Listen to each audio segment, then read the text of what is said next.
Okay, so to start, we need to talk about what is abnormal. So, when we talk about psychology, we're talking about behavior and mental processes. So, those behaviors are the things that we observe and we can see as an external person. So, we can see people cry, we can see people yell, scream, those types of things. And mental processes, those are inward processes, such as feelings of internal emotions and feelings and thoughts and motivations and those types of things that come from the internal source of an individual.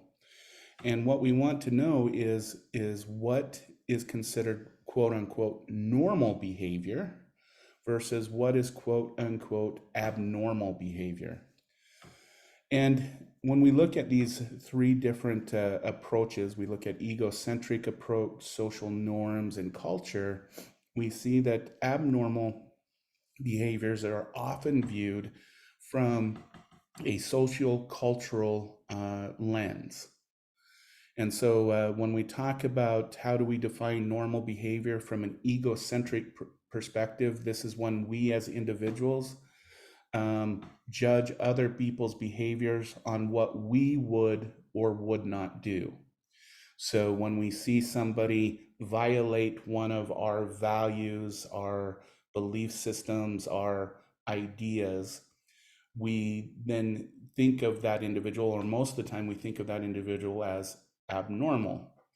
Probably a good example of this is if we were in this class together, if we were face to face, and we were in the social norm, and we'll get into social norms here. The social norm of the class setting, if we were physically together, is I would probably be in the front of the class lecturing, and you would be in the sitting with the rest of your student colleagues, and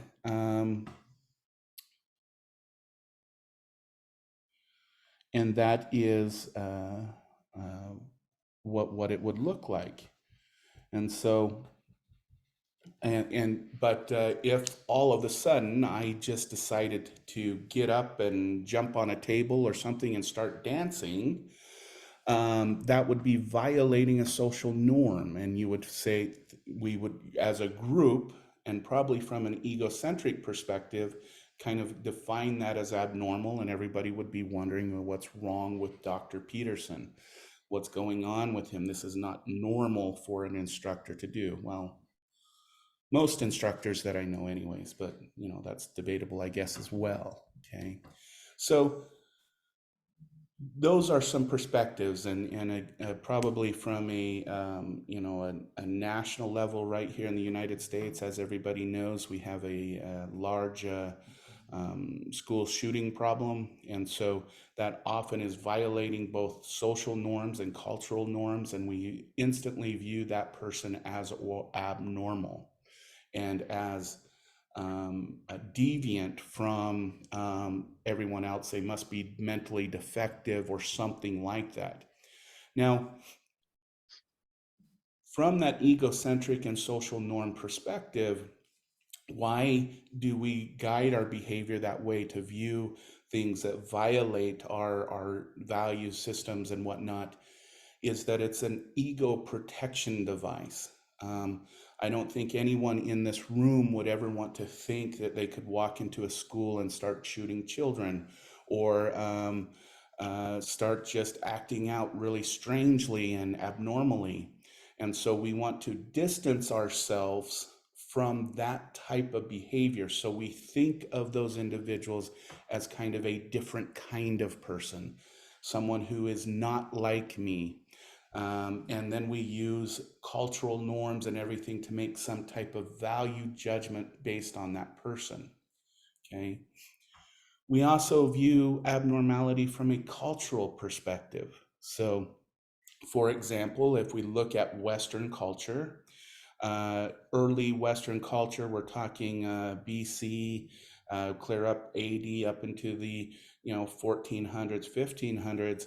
It was perfectly normal in individuals who saw visions, had disorganized thinking, um, um, saw things that weren't there, heard voices that weren't there. were seen as people who had extra abilities. They had a connection with something beyond them. Yet in modern time in Western culture, we view those individuals as someone who probably has some type of schizophrenic or schizoaffective disorder that is a disruption with the brain system that, and now we view those voices that people hear and the visions that people see as a dysfunction. Probably a good example here in the United States is homosexuality or being gay or lesbian. It wasn't until around 1999 when we'll talk about the Diagnostic and Statistical Manual of the American Psychiatric Association. It's quote unquote the Bible of mental disorders, where it gives lists of symptoms and etiology information and those kinds of things. In about between 97 and 99, we went from the third edition to the fourth edition of the DSM.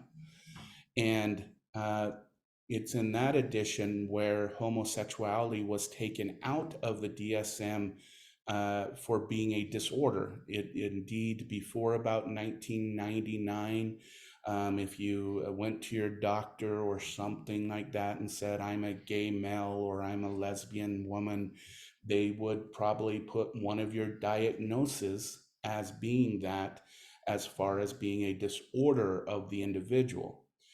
So it's only been, let's see, we're in 2023, so it's only been about 24, 25 years that here in the United States, that things like same-sex attractions and those types of things have been seen as more normal and not necessarily an abnormality of the individual. But as we know, that is still a debate today.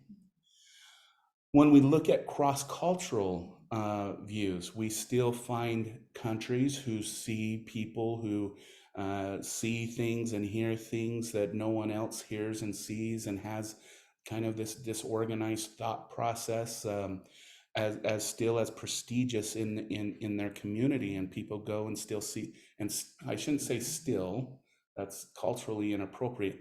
They go to these individuals and seek advice and their perspective on those types of things. Whereas when we look at our Western culture, we would be, considering, should we Title 36 this individual? And I don't mean to put it that rudely, but that's kind of how Western culture has evolved. But compared to a lot of other cultures, to quite a few other cultures, that's not seen as abnormal. And that's just one example. We also see cultural views as far as certain disorders that are very prevalent here in the United States, like attention deficit hyperactivity disorder. Here in the United States, we treat it as a physical mental disorder. In other countries, they treat it as a disorder of the family, not the individual. And so even when it comes to countries that can agree that something is abnormal with a child or an adult, we have different views about how those should be treated, okay? And so these are just some examples of how, from the individual perspective, sometimes we view abnormality, and then the social norms with the classroom perspective, and then we have a little bit of the cross-cultural and cultural evolutions of different types of what would be considered abnormalities through time and across cultures. So that tends to be the way that abnormality is defined, and even still, when we look at things like, we'll talk about how a disorder gets in the Diagnostic and Statistical Manual, and we'll see that it's partly scientific, and it's partly people voting on whether they think that that is a disorder or not. And that's actually how that, for example, same-sex attractions, or what was traditionally known as homosexuality, was taken out of the DSM, is because psychiatrists who were part of the American Psychiatric Association voted to take it out, because they saw changes in social and cultural norms. And so those are all important things to keep in mind as we explore the difference between normality and abnormality. Now, the way we try to define it when it comes to psychology is we use the bell curve. So this bell curve, let's say it represents something like sadness to happiness. Okay, so there's a continuum here. And anything under this red line represents our population. And this middle line represents the average or the mean. So we have half the people on this side, half the people on this side. And then we get out here to what's called the second deviation, okay? So within this thing, when we have deviations, when we get out to the second deviation, anything beyond that represents about 5% of the culture, or 5% of the population, I should say.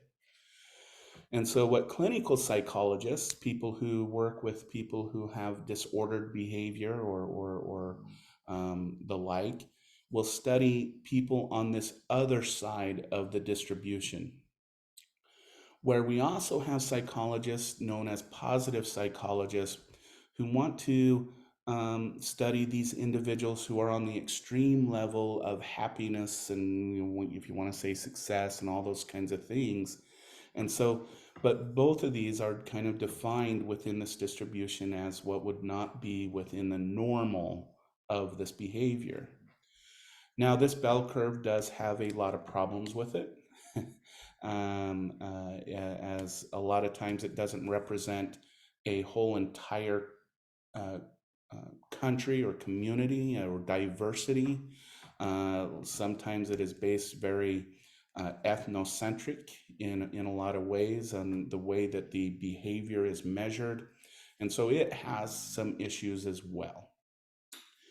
But the other problem with defining abnormal psychology, just to kind of extend this conversation, is that a lot of behaviors that look abnormal are really part of normal human existence. They're normal human experiences. So, if I look at this list, now there's some on this list that I hope none of us ever experience. But we're all going to be sad at some point, okay? Believe it or not, we all hallucinate pretty much every single day. There are things that our brain fills in visually and auditorily. And so we all actually have hallucinations. And a lot of times they're also olfactory. So that's not abnormal in of itself.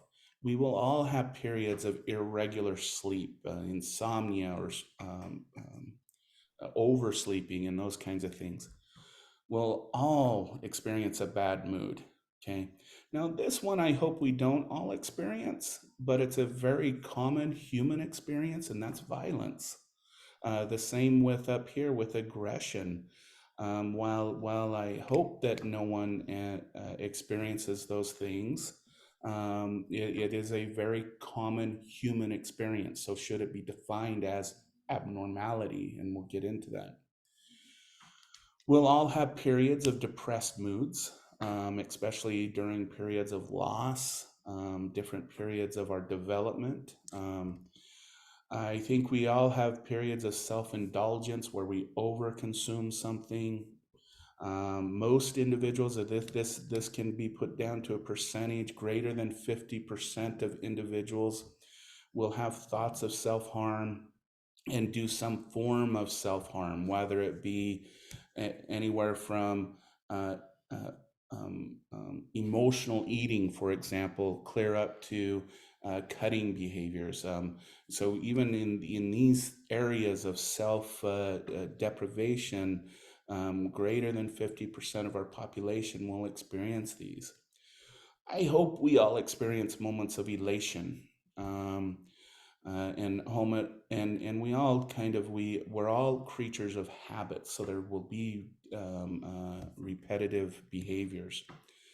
There will be times when we have delusional thinking. If anybody has ever been in a bad relationship, you'll remember that the beginning of the relationship seemed very, very good. And that's a form of delusional thinking, because we didn't pick up on a lot of times the warning signs. But that's just an example. And I hope that not everybody has that experience as well. I think we all will have negative thoughts. I think we've all have wondered what other people think about us, and we get worried about that. I think we all have experienced anxiety. If you haven't, I would like to study you. Um, uh, I think we've all had periods where we've been scared and negative views towards other. So these things all seem abnormal, but when we really analyze them, they're all a part of the human condition, and they're all a part of um, um, living this world.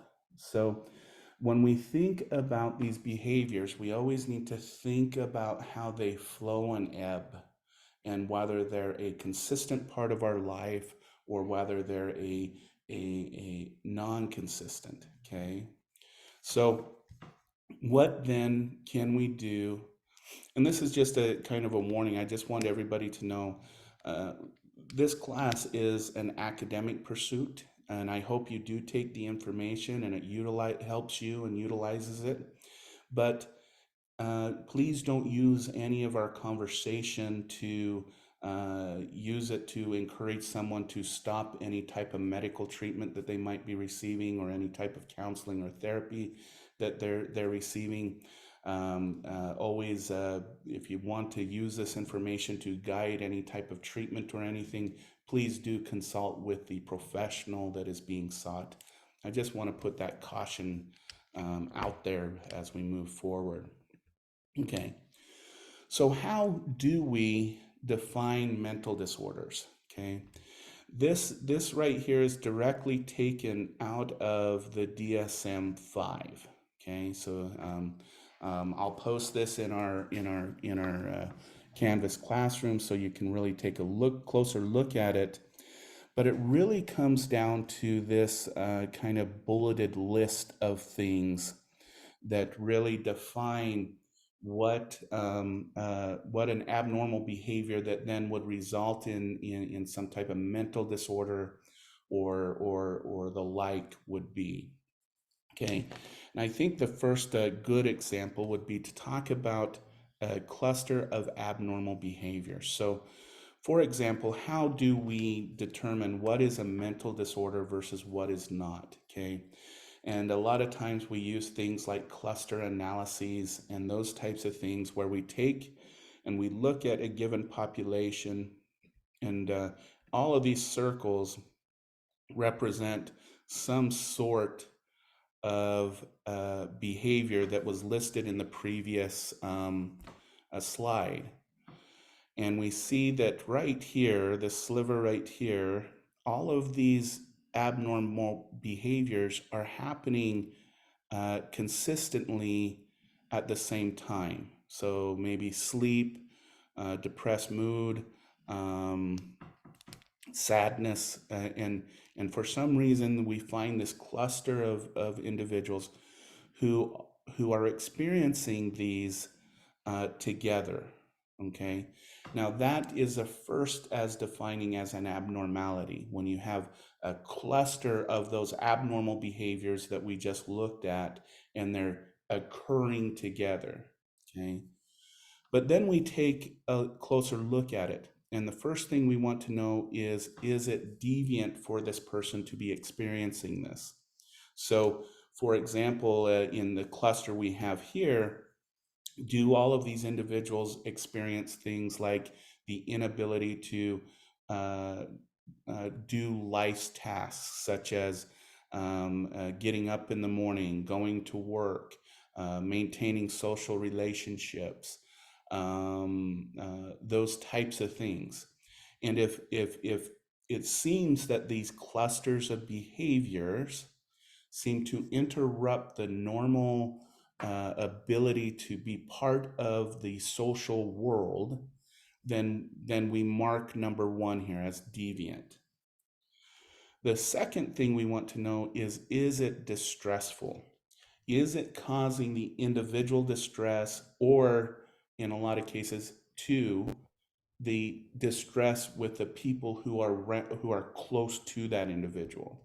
Okay, and sometimes we have to distinguish between those two, because as we will see, there are some disorders that are not distressful to the individual, but are very distressful and disruptive to the people around them. So, for example, someone who has a narcissistic personality disorder, they have no distress about their behaviors. But are they deviant and persistent over time, and do they cause distress to others? That's when we need to get concerned about that type of behavior. Another example is when we look at early childhood and into childhood, children with ADHD, hyper deficit attention deficit hyperactivity disorder. It's not necessarily distressful to the child. It can be, and don't get me wrong, but a lot of times it's distressful to the caregivers and the other students in the classroom, um, and the like. So when we talk about a lot of childhood disorders, the child doesn't necessarily feel the distress except for the social pressures that they're receiving, but it's definitely distressful to the caregivers and the other students that are with that child. And the potential of it becoming distressful for the individual is there as well as the child develops and gets older. Okay. The other thing is that it's persistent over time. Okay. Meaning that the symptoms are consistent over some type of period of time. And this is important because the majority of individuals, I think the percentage is well over 60%, will all experience depression, the symptoms of depression at some point in our life. The question is it something that needs a clinical intervention, or again, is it a normal aspect of our development and experience as human beings? And the way we can determine that is whether or not it persists over a period of time. I believe for depression, it's whether the symptoms are very consistent in multiple arenas of the individual's life over a 6 week period. That's when we really define someone as having quote unquote generalized depression or clinical depression of some type.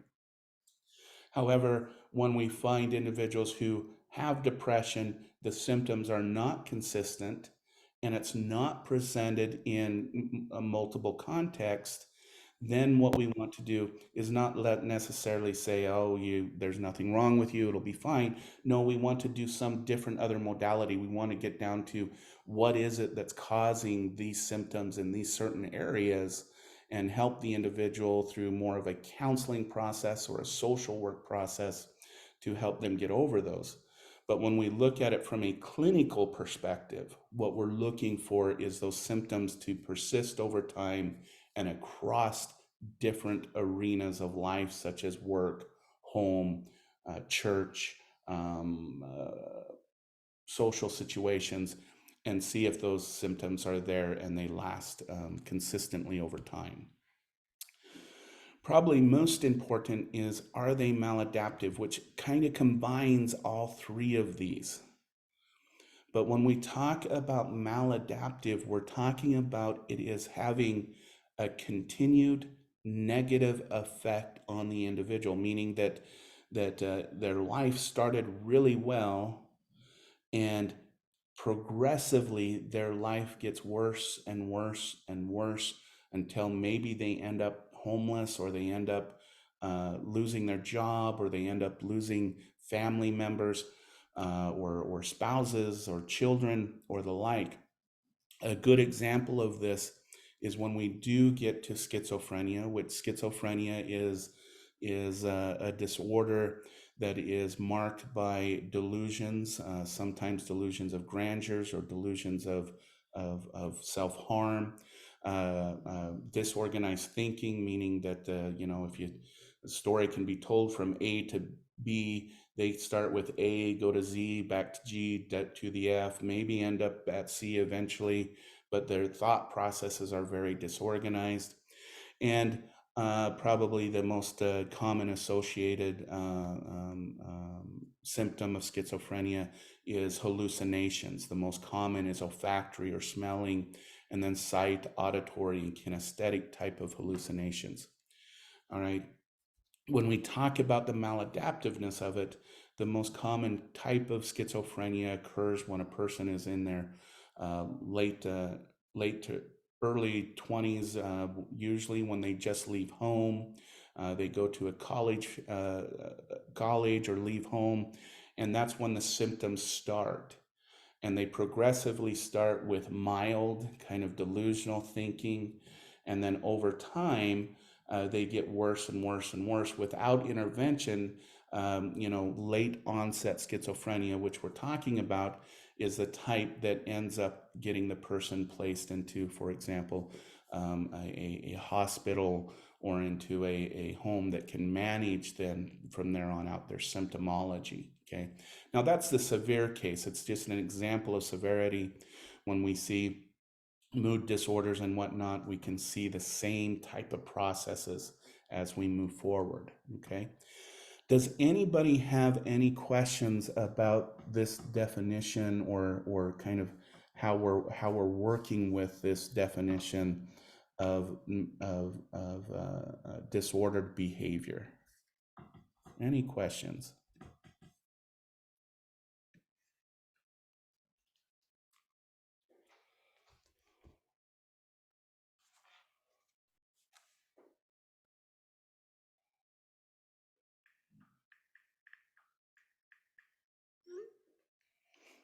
Okay.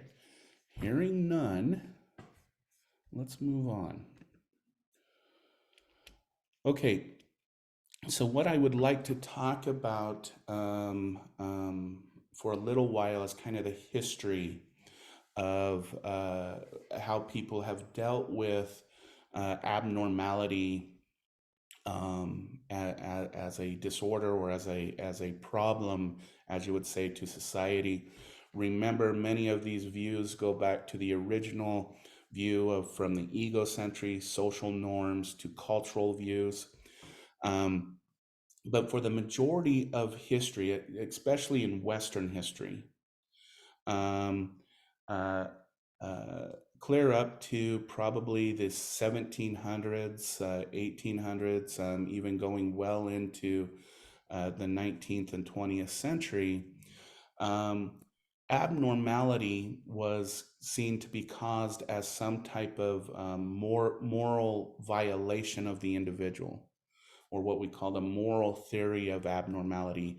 And so, when we take it from a religious perspective, it's because they were persuaded by the devil or some other type of lack of moral fortitude.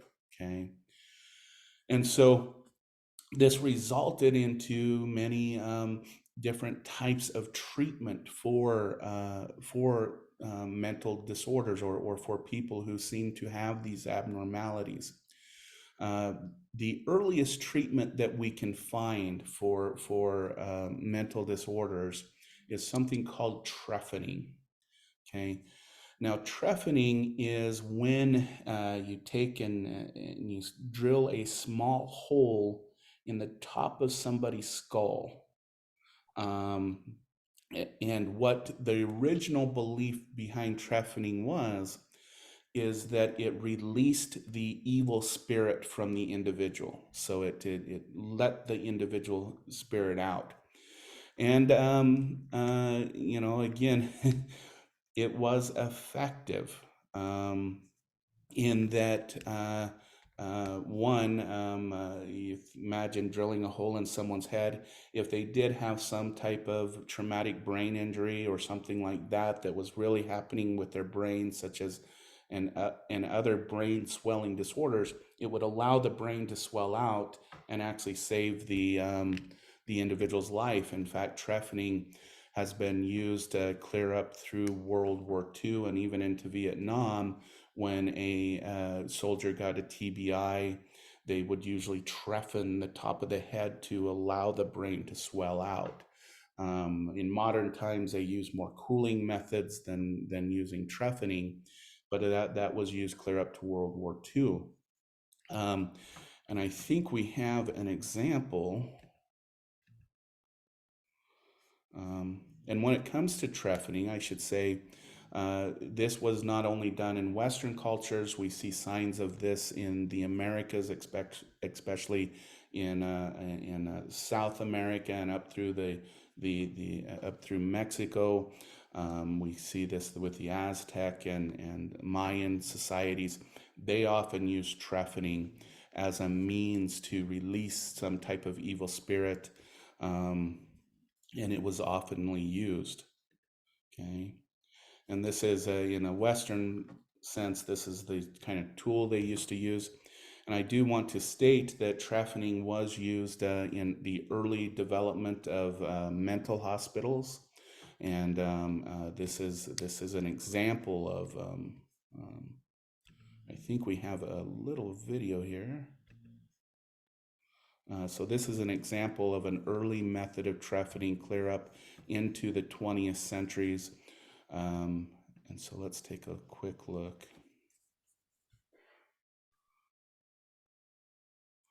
So you see that they have the tool here, and what they're doing is just making a small hole into the individual skull. And I should note that the person is fully awake while they're doing this, and that's why the nurse or the other doctor is holding the individual's uh, um, eyes closed.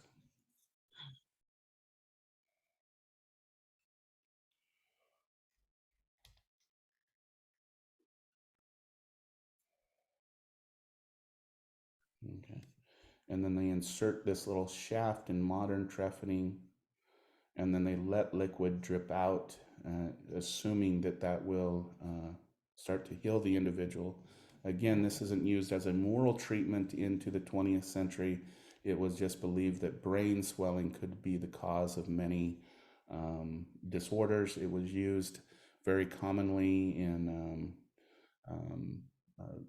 anywhere from severe depression that couldn't be treated with medications to severe psychotic disorders such as schizophrenia. Okay, I'm going to stop that. And so that was an example of trephining.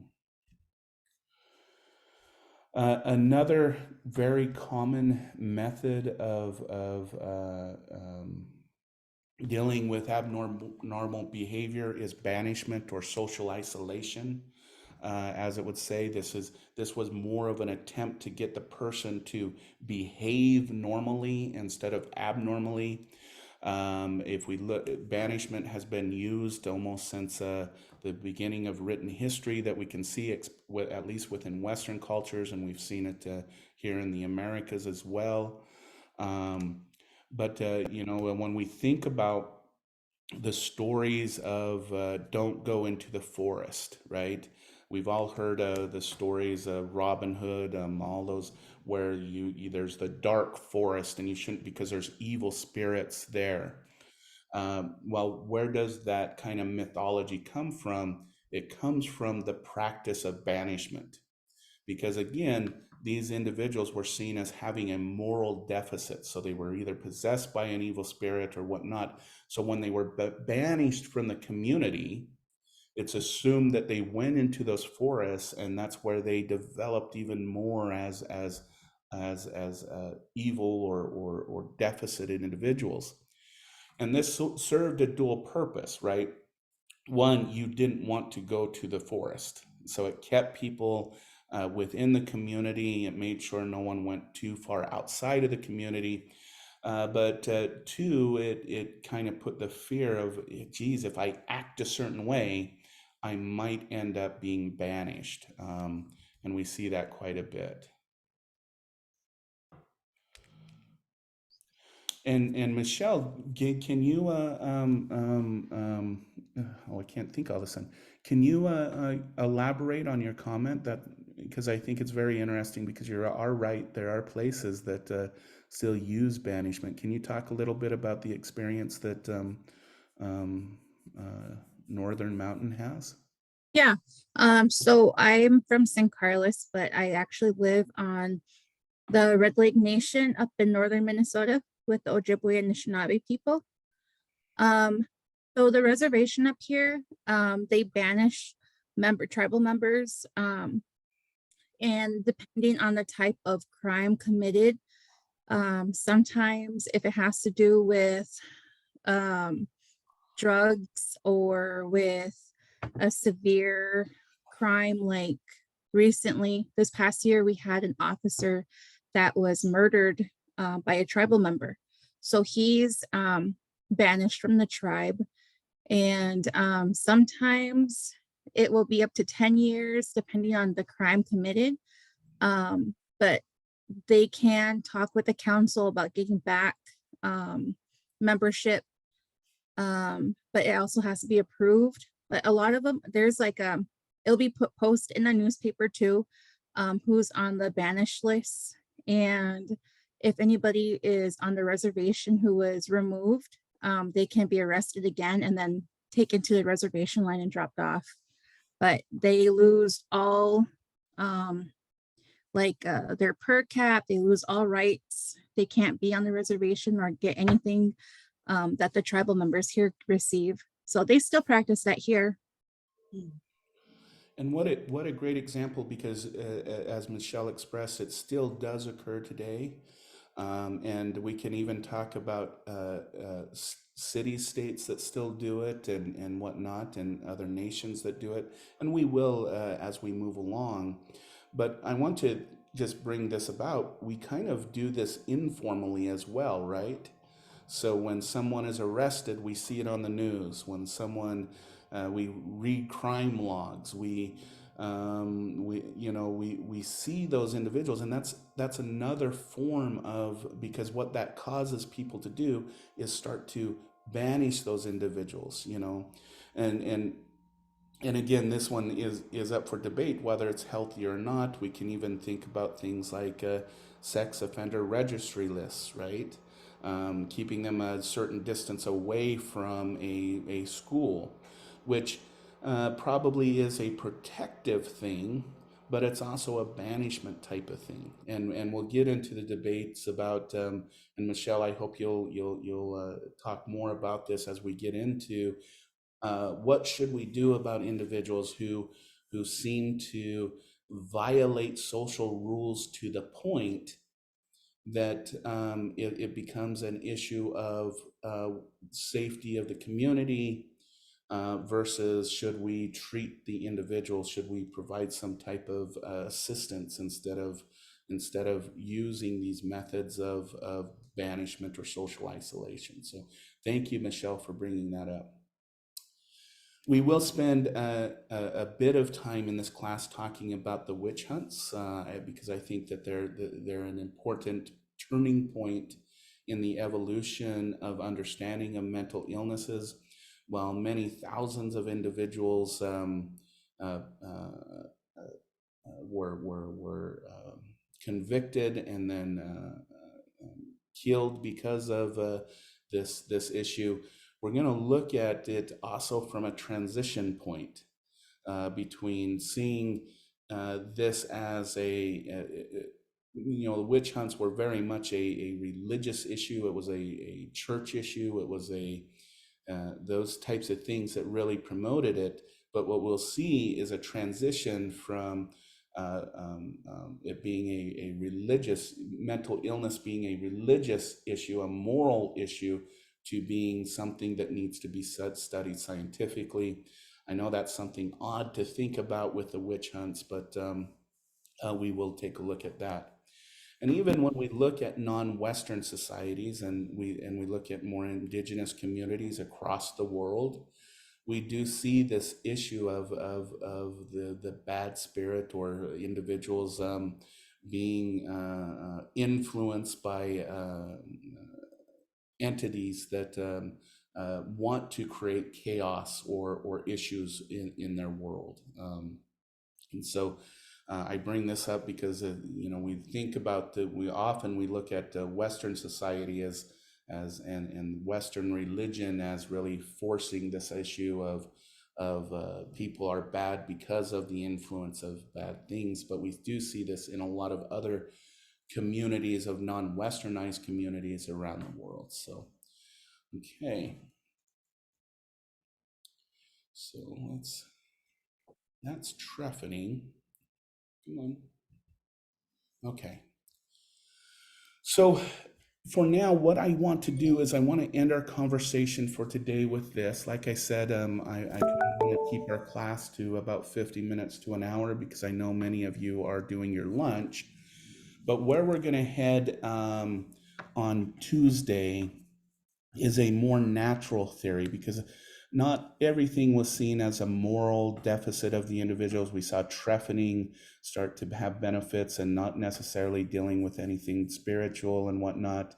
But we're going to talk about a more naturalistic early approach to understanding disorders. And we're going to start with what we're called the Greek humors theory this coming Tuesday, where they felt that you could tell somebody's psychological and mental states by the color of their blood or their bile or their phlegm or their yellow bile.